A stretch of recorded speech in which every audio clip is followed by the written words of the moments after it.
واخيرا لقينا عمو جمال.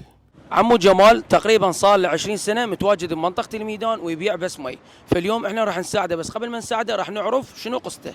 والله قصتنا امورنا ضعيفه وجاي طلع لنا مصرف. فاحنا ان شاء الله انت شفتك انه فلينتك ما بيها يعني شويه مي، في اليوم راح اغير لك اياها ولا هو شيء بسيط، بس انا راح اطور لك ان شاء الله واللي اقدر عليه طبعا. والله. هي الفلينه مالته اللي بيها فقط كم بطل مي. طبعا هسه هنروح للجمله ونتسوق للعصاير والمشروبات الغازيه ونسوي له بسطيه بسيطه. تفضل عمو حبيبي، صعد على راحتك على راحتك.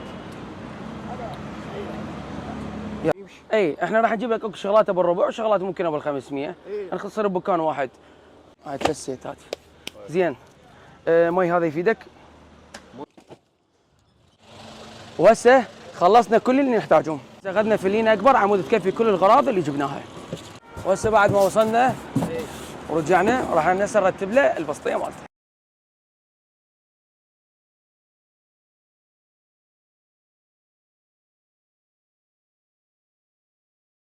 نزلنا الغراض وكملناهم وهسه راح نخلين بالفلين.